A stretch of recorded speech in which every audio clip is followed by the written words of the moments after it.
malam yang sunyi aku berdiri bersama bayang-bayang yang tak pernah pergi. Langkah kaki terasa berat, tak ada yang menunggu. Hidupku kosong, sepi, dan penuh ragu. Namun aku tak ingin menyerah, meski dunia ini tak ramah.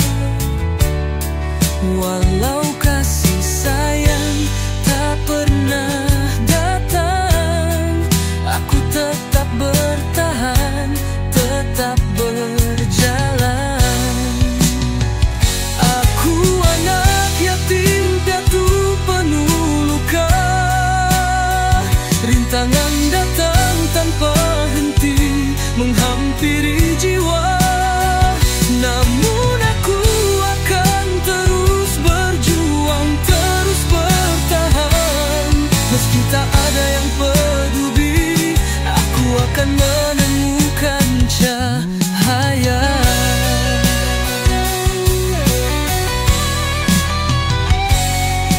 Pagi datang tanpa senyuman yang menenangkan.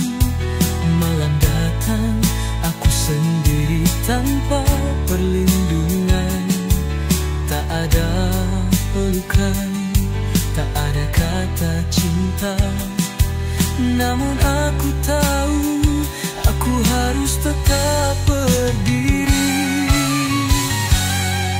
Meski dunia ini terasa kejam, aku tetap ingin bertahan. Takkan lari dari medan, walau tanpa kasih.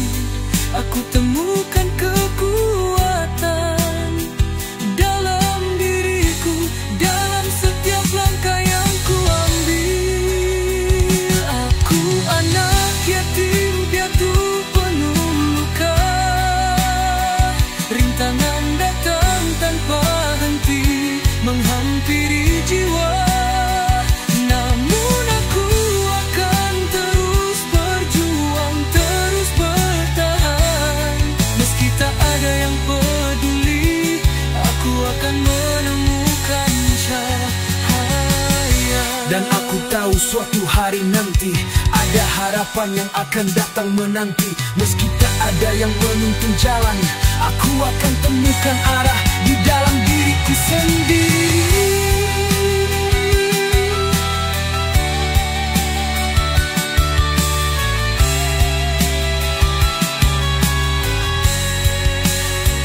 Aku anak yatim piatu penuh luka, rintangan datang tanpa henti menghampiri jiwa. Namun aku akan terus berjuang, terus bertahan.